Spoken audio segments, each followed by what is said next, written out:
This is a space For the curious minds, Welcome to Intrusive Thoughts.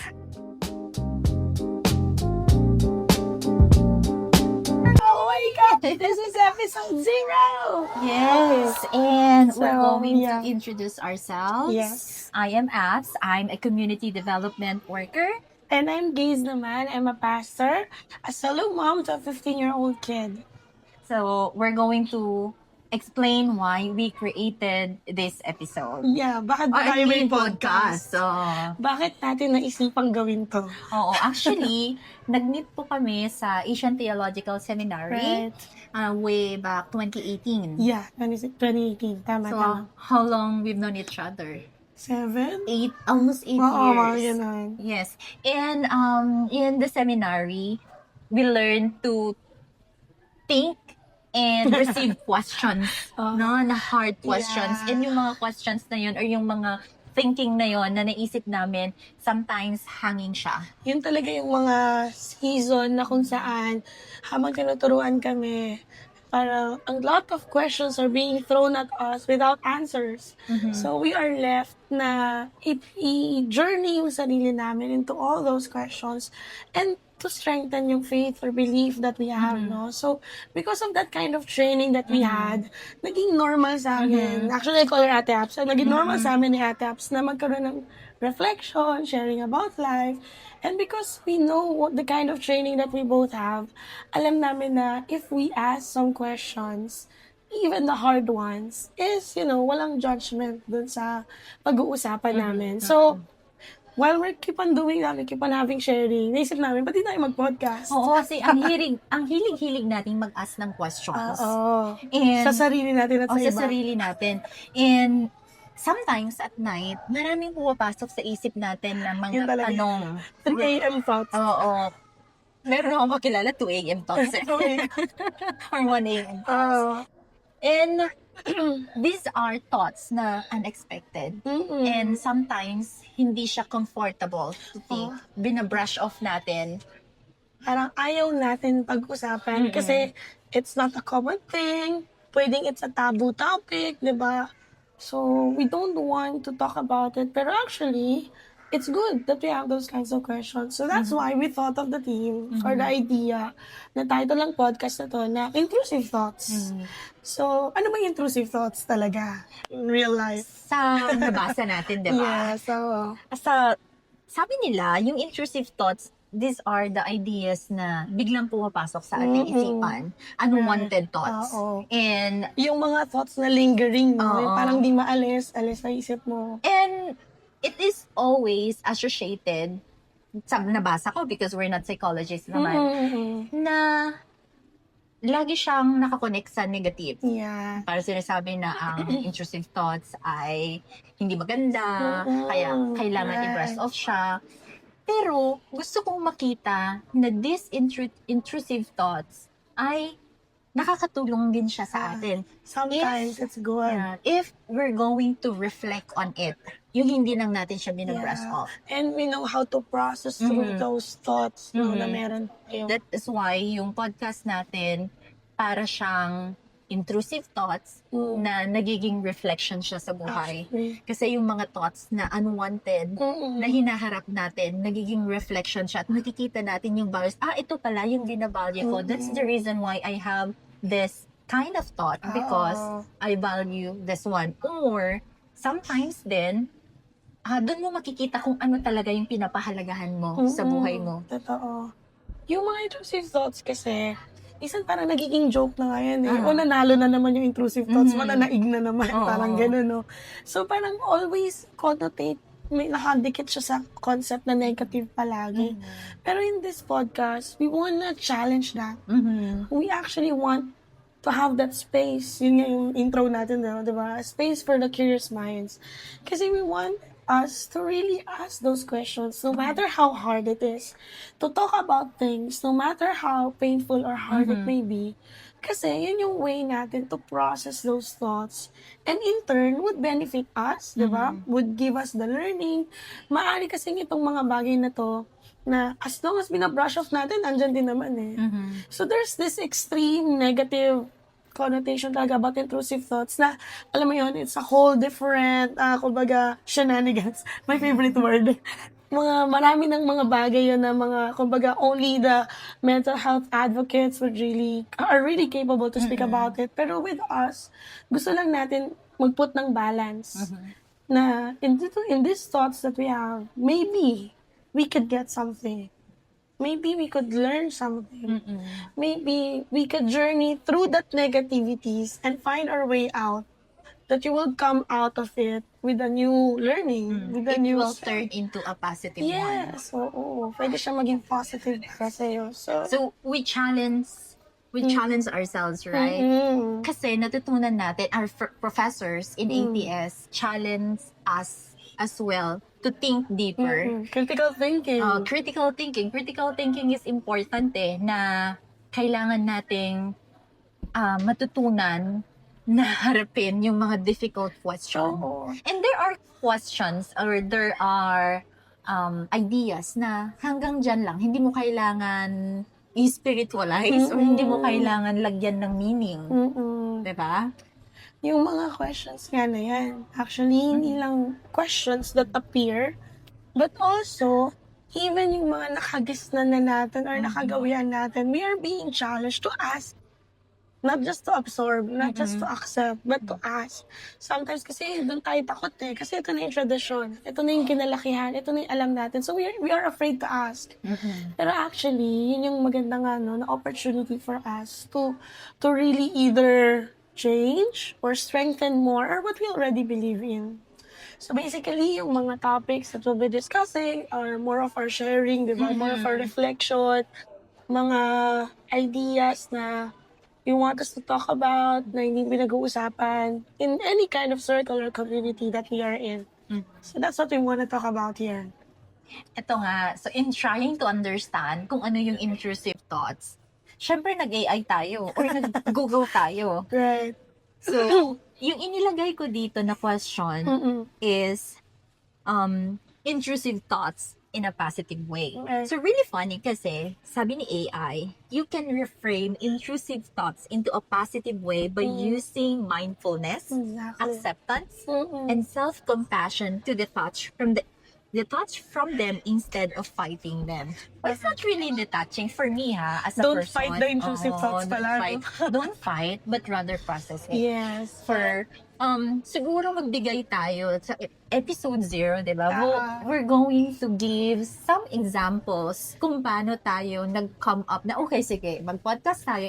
Mahilig po kasi talaga kaming magkwentuhan as in like, out of nowhere, nakaupo lang kami. Tapos kung saan na nakakarating. Saan na nakarating.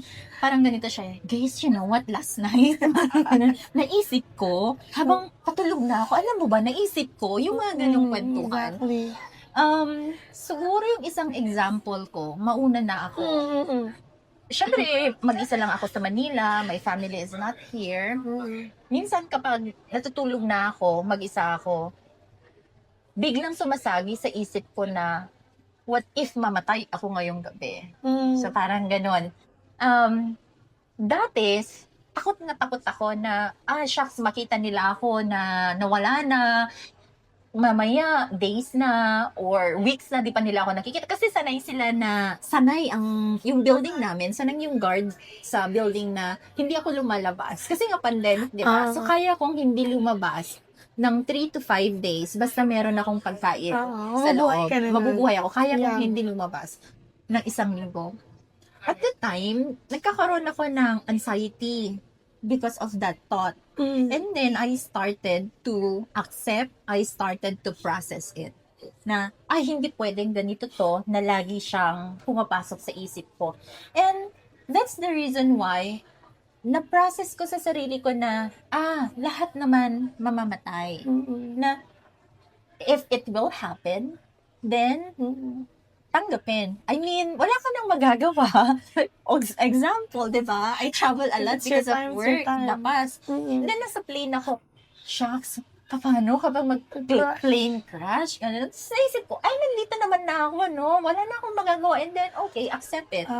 So, yun yung isang example ko para sa akin na out of nowhere, pumapasok sa isip ko. And that is because of fear. parang usually fear talaga, no? Oo. Ang common na parang nagpo-push ng mga thoughts sa atin, no? Sa akin kasi siguro, ang intrusive thoughts ko, one of the, siguro maliban dun sa mga pang-asar lang ng mga kind of intrusive thoughts is, syempre as a pastor, there's a certain image, no, that you see in a pastor. But to be honest, I don't have that image. Parang gano'n, parang, pag first time ako makikita, parang magugulat pa yung mga tao na tayo Pastor pastor. ka? Oo, pastor ka ba? Talaga ba? Parang gano'n, no? At first, when I became a pastor, meron ako certain pressure that I had to act and speak and dress like a pastor, the way that I see it. Teka, so mga example ko, puro mga lalaki. So parang ganun na sa mind ko. So, one of my intrusive thoughts are talagang yung nagpo-push sa akin na parang out of fear nga, fear of, is parang, what if, hindi ako deserving? What if hindi naman ako mukha talagang pastor? What if hindi ako i-respect doon sa office na yun kasi hindi naman ako ganun. He's also me, when times Ate Abs knows this, I would have a lot of earrings. Tatay ako parang, okay, pastor ba yung ganun? So, parang, until such time that I was able to process those thoughts, so parang, minsan yun yung nagiging paralyzing eh. Because of the intrusive thoughts, nagiging paralyzing siya na hindi mo nagagawa yung dapat mong gawin. Kasi feeling mo, ito yun.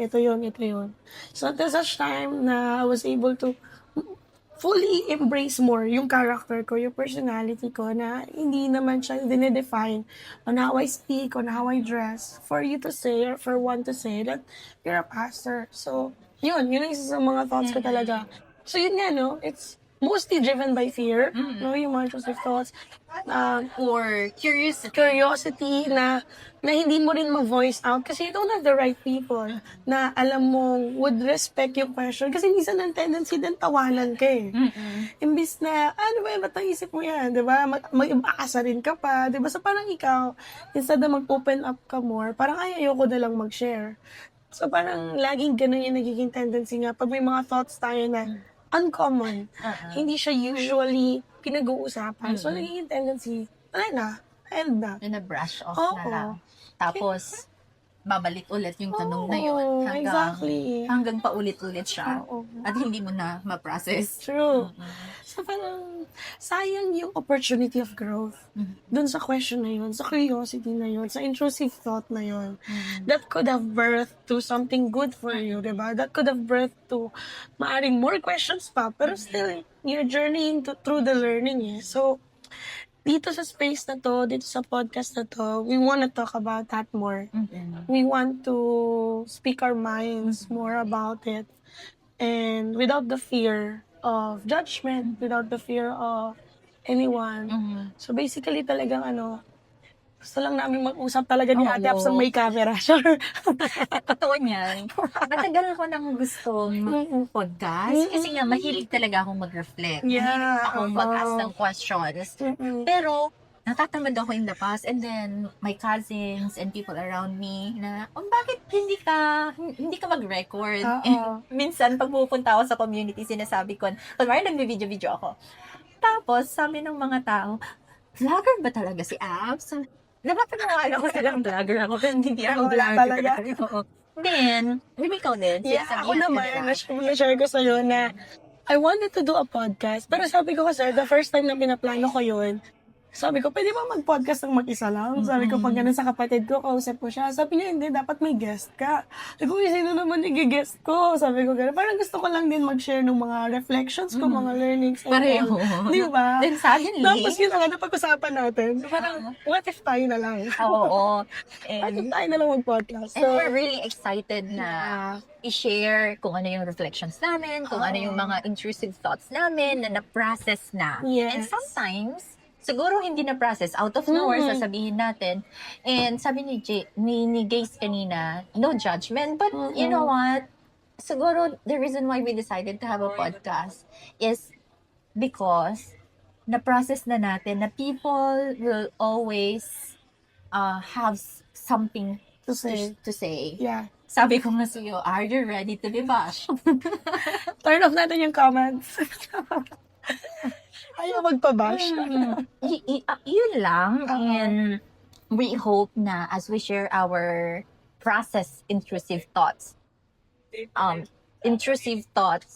turn into reflection. other people will also do the same. Na, okay lang palang itanong to okay lang palang harapin ko yung tanong na ito. And hopefully, you guys also could resonate with some mga reflections na yun. You can also share your own reflections about sa mga topics na pag-uusapan. And together, let's create a great safe space for the curious minds. Exactly. Dahil nauso na rin naman ang online kwentuhan, Yes, di ba? tama. It's the norm because of social media. And lagi naman maraming mga influencers, we're not influencers actually, na nag-a-advocate ng safe space sa work, sa school, and we also want to advocate safe space online. Yep. And actually, yun lang yung gusto namin i-explain sa See you. episode 0. Right. And we hope you. na you will journey with us habang kino-continue po namin ito pong reflections na meron po kami ni Gaze. Right. So see you in the next episodes. Yes. Again, this is a space For the curious mind. Welcome to Intrusive Intrusive Thoughts.